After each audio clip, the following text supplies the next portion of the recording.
तीन दामाद की सास पार्ट 1। कावेरी जी के पति का देहांत हुए काफी वक्त हो गया था। कावेरी जी की 3 बेटियां थी, ईशा, मोहिनी और सुहाना। तीनों ही काफी होशियार और नौकरी करने वाली थी, लेकिन उन तीनों से कावेरी जी इतना प्यार करती थी कि उनकी शादी की उम्र होने पर भी उन्हें पराये घर भेजने का उनका मन ही नहीं हुआ। अरे तुम तीनों मेरे कलेजे का टुकड़ा हो। जब भी तुम्हारी शादी के बारे में सोचती हूँ ना, बड़ा डर लगता है। सही कहती हो मम्मी, हम भी आपसे बहुत प्यार करते हैं। हाँ, मम्मी पापा के जाने के बाद अब बिल्कुल अकेली हो गई हैं। और मम्मी, अगर हम तीनों शादी करके चले गए तो आपका ख्याल कौन रखेगा? लेकिन अपनी खुशी की वजह से मैं तुम तीनों को बिना शादी के भी तो नहीं देख सकती ना बेटा। समाज के हिसाब से देखे तो यह भी गलत होगा, और मैं ऐसा कुछ नहीं चाहती। लेकिन तुम तीनों से दूर होने के बारे में सोचती हूँ तो अजीब सा लगता है। लेकिन मम्मी, हम आपको इस तरह अकेला छोड़कर नहीं जा सकते।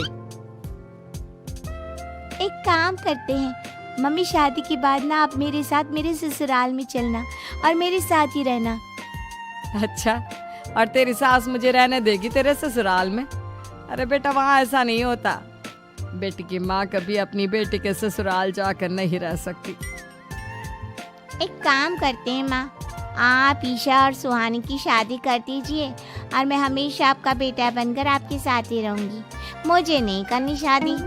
अरे मेरी बेटियां मुझसे कितना प्यार करती है, मेरी वजह से अपनी पूरी जिंदगी दांव पर लगाने को तैयार है। लेकिन मैंने ना इससे भी एक अच्छा उपाय सोचा है। क्या मम्मी? अगर आपके पास कोई सोल्यूशन है तो फिर क्यों परेशान हो आप? बताइए, क्या करना चाहती हैं आप? मैंने सोचा है कि अखबार में इश्तिहार देकर तुम तीनों के लिए 3 घर जमाई दामाद ढूंढ लूंगी। वैसे भी नौकरी तो तुम तीनों अच्छे से कर लेती हो, कमा भी अच्छा खासा लेती हो। कोई भी लड़का तैयार हो जाएगा तुमसे शादी करने के लिए। अरे मम्मी, ये हुई ना बात। इससे हमें आपसे दूर भी नहीं जाना पड़ेगा और आपको अकेला भी नहीं रहना पड़ेगा। हाँ मम्मी, ये बहुत अच्छा तरीका है। मैं तो कहती हूँ आज ही अखबार में ऐड निकलवा देते हैं। बिल्कुल, आज ऑफिस जाते वक्त मैं ये काम कर दूंगी। और कुछ ही दिनों के बाद कावेरी जी को 3 घर जमाई दामाद विवेक, सुमित और अविनाश मिल जाते हैं और वो उन तीनों लड़कों से अपनी तीनों बेटियों की शादी करवा देती है। शादी के कुछ दिन के बाद, अरे अब शादी हो गई, छुट्टियां खत्म, तुम तीनों जाकर नौकरी करो, कुछ काम करो। अरे मम्मी जी, कमाल करती हैं आप। अब घर जमाए इसलिए थोड़ी ना बनाए कि हम बाहर जाकर नौकरी करें। मम्मी जी, मेरा तो घर जमाई बनने का मकसद ही यही था कि कमाने वाली बीवी मिल जाए। बाहर जाकर काम करने से तो मेरा दिल घबराता है।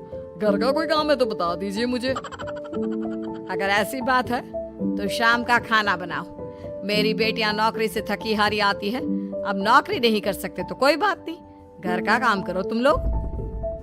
मैं तो घर का काम करने में बहुत खुश हूँ, बस ये बाहर धूप में निकलना, रास्ते में जाना, नौकरी करना, ये सब मुझसे नहीं होता।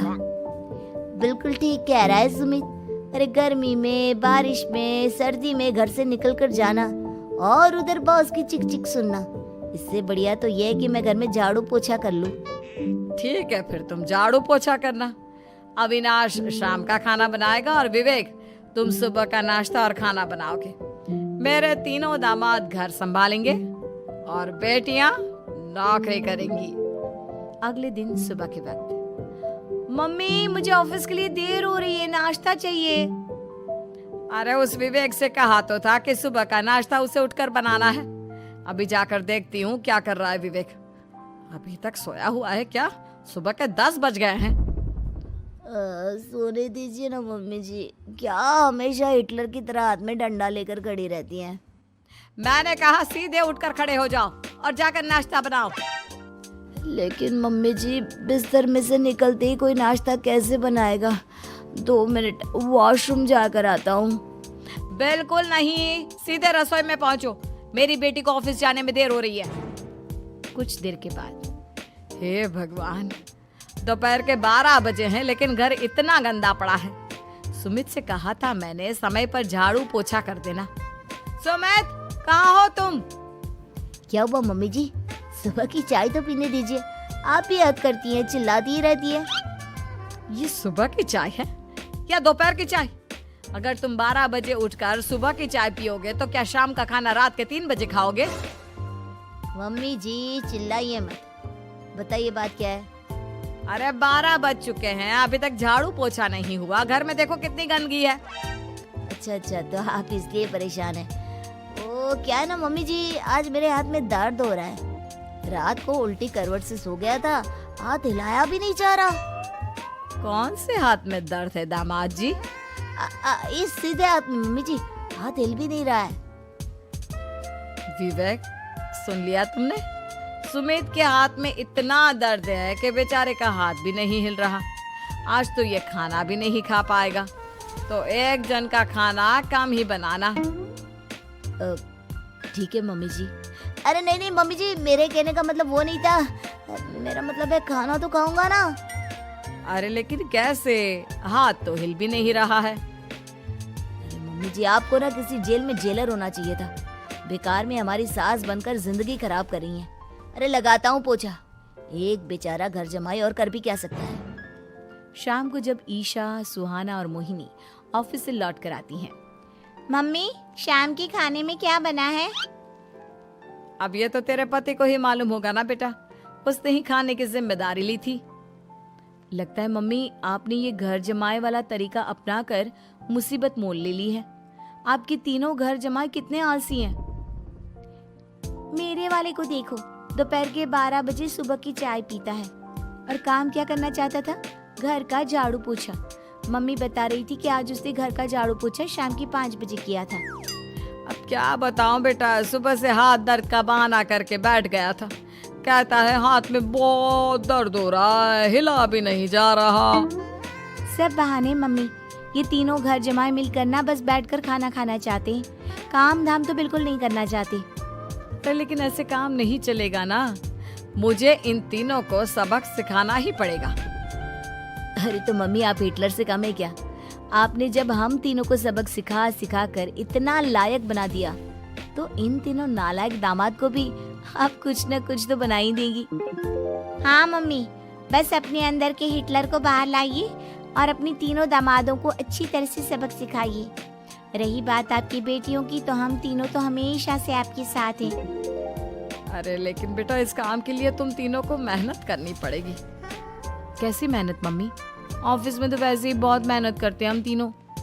अरे प्रेग्नेंट हो जाओ, प्रेगनेंसी का बहाना बनाकर कह दो कि तुम तीनों ने नौकरी छोड़ दी है 2 साल के लिए, और जब घर में खाने के पैसे नहीं होंगे तो अपने आप काम पर जाएंगे ये तीनों। वाह मम्मी, क्या आइडिया दिया है। मैं तो कल ही जाकर कहने वाली हूँ कि मैं प्रेग्नेंट हो गई हूँ। फिर देखना कैसे मेरा पति अविनाश भाग कर काम पर लग जाएगा।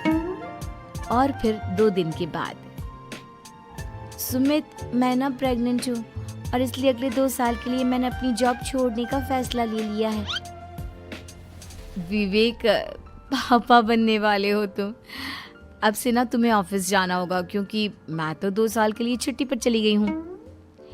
अविनाश, अब तुम्हें जिम्मेदारी संभाल लेनी चाहिए, वरना ये घर कैसे चलेगा।